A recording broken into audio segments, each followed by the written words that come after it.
Une décision qui pourrait transformer l'avenir de la sécurité mondiale.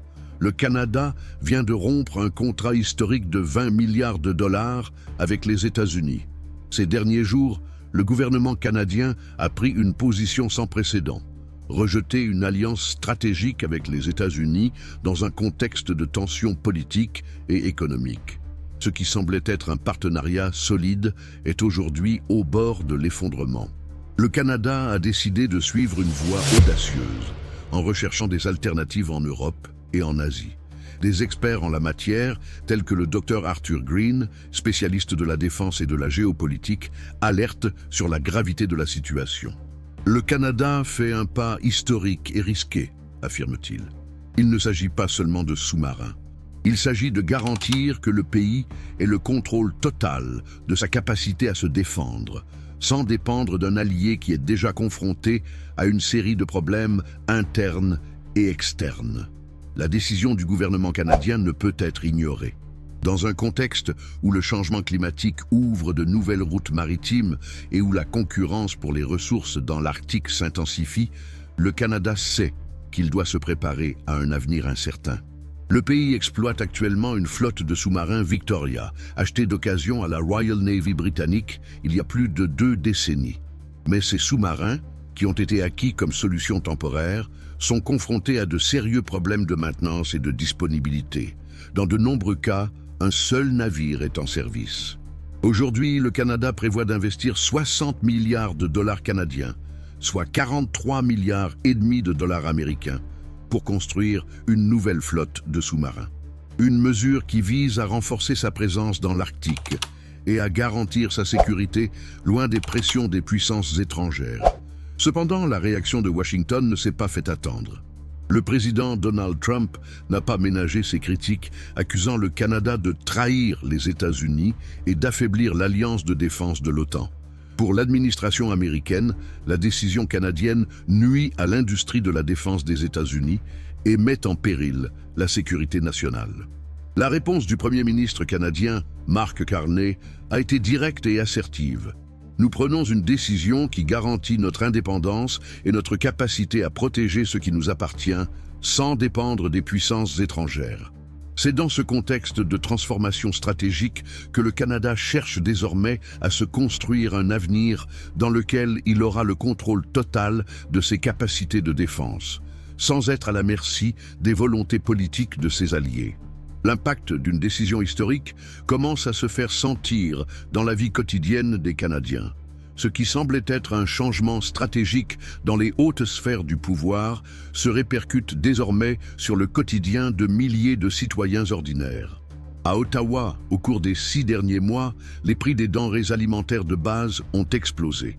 Le marché alimentaire a connu une hausse de près de 25% pour des produits tels que le lait, la viande et même les conserves. La décision en matière de sécurité nationale, qui semblait isolée dans le domaine militaire et politique, entre désormais dans les foyers des Canadiens, affectant directement leurs achats au supermarché.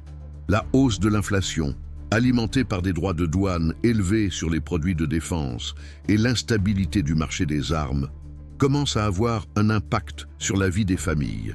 L'inflation canadienne, qui a déjà dépassé les 7%, a atteint son plus haut niveau depuis les années 1990 et le poids de cette hausse pèse plus lourdement sur les classes moyennes et défavorisées.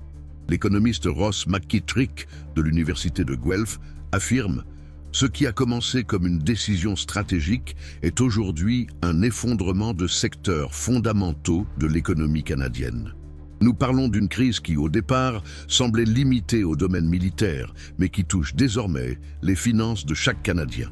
Le coût de la vie dans le pays a explosé, mais les défis vont au-delà des prix en magasin. L'impact se fait sentir sur le marché du travail, où plus de 100 000 emplois sont menacés. Les secteurs liés à l'industrie de la défense, tels que la fabrication de composants électroniques, la technologie sonare et les matériaux spécialisés, sont confrontés à une baisse significative des embauches. Et tandis que le marché de la défense entre en crise, d'autres secteurs dépendants de l'industrie navale commencent à ressentir les premiers signes de stagnation. Dans le secteur immobilier d'Ottawa, le ralentissement est déjà visible.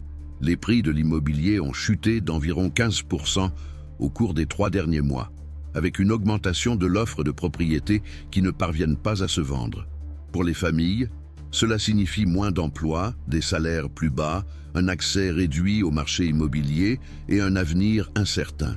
Les petites villes, comme Calgary et Saskatoon, sont parmi les plus touchées. Sans l'infrastructure nécessaire pour faire face à l'augmentation des coûts et à la pression sur les budgets, de nombreuses personnes se retrouvent dans une situation intenable. L'augmentation des droits de douane sur les produits importés, qui étaient auparavant abordables, est devenue une bombe à retardement pour les budgets familiaux. Les tensions économiques ne sont plus le reflet lointain de décisions politiques. L'impact est désormais immédiat et visible. Le professeur Jonathan D.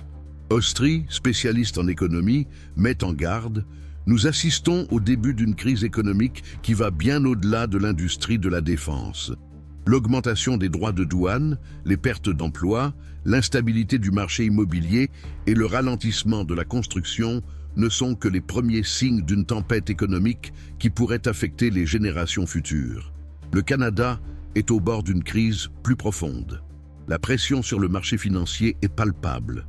La bourse de Toronto a déjà enregistré des pertes importantes et les actions des entreprises liées à la défense et à la technologie subissent des baisses brutales. Pendant ce temps, le dollar canadien est confronté à une volatilité croissante. Ce qui semblait être une question de sécurité nationale, avec un différend géopolitique concernant la construction de sous-marins, devient désormais une question de survie économique pour les citoyens ordinaires. Au cours des derniers mois, les signes indiquant que ce choix pourrait avoir des implications encore plus graves ont commencé à apparaître clairement. L'inflation au Canada a atteint des niveaux jamais vus depuis les années 90. Les prix des denrées alimentaires de base telles que le lait, la viande et même les conserves ont augmenté de près de 25%, rendant les courses au supermarché de plus en plus difficiles pour la population canadienne. Mais l'impact ne se limite pas à une hausse des prix. La décision d'Ottawa de refuser les chantiers navals américains et de se tourner vers des fournisseurs internationaux a eu un effet domino qui touche directement le portefeuille de la classe moyenne et des familles à faible revenu. Le coût de la vie dans le pays est déjà affecté par cette crise. L'augmentation des impôts annoncée par le gouvernement pour financer la transition dans l'industrie de la défense commence à peser encore plus lourdement. En outre, le marché du travail est sous pression, avec plus de 100 000 emplois directement touchés, en particulier dans les secteurs de la technologie, de la défense et de la construction. Les signes de ralentissement économique sont visibles non seulement dans les grandes villes, mais aussi dans les petites localités qui dépendent d'une économie plus stable et diversifiée. L'impact sur les tarifs douaniers et l'offre de produits importés fait peser un fardeau insoutenable, qui se traduit désormais par une nouvelle inégalité, où l'augmentation des coûts essentiels n'est plus une possibilité lointaine, mais une réalité quotidienne.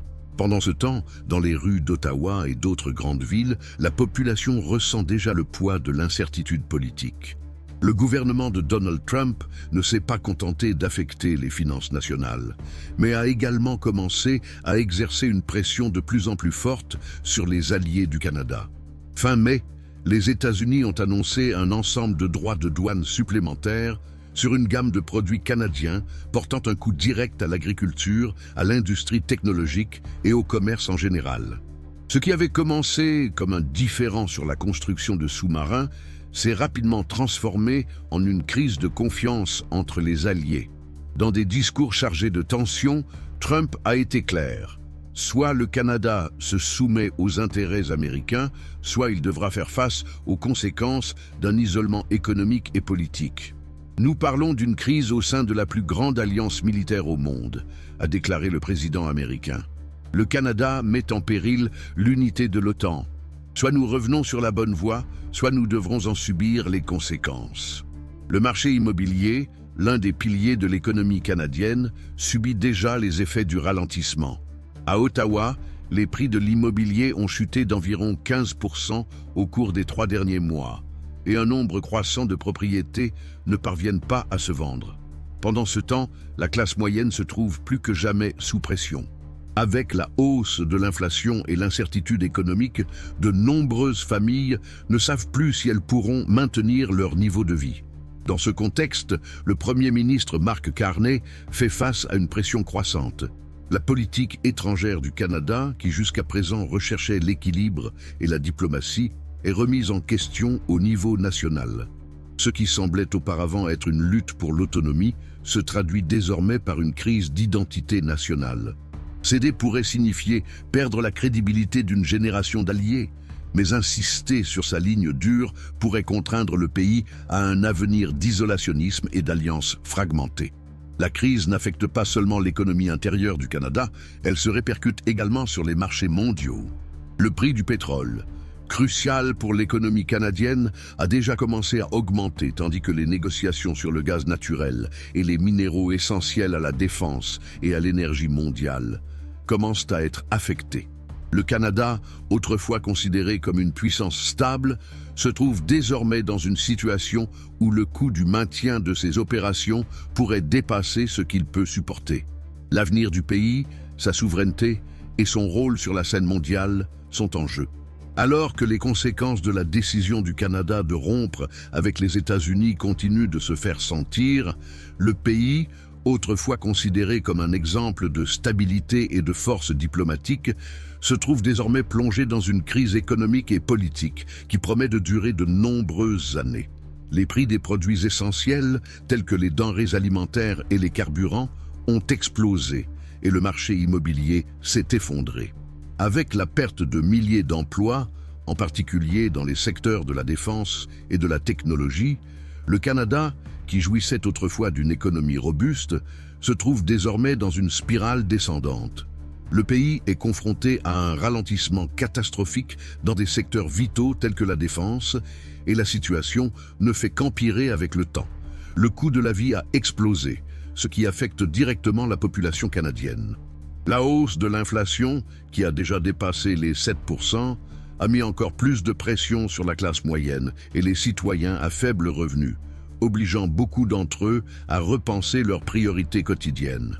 Le marché du travail est également gravement touché, avec plus de 100 000 emplois menacés, en particulier dans les domaines de la technologie, de la défense et de la construction.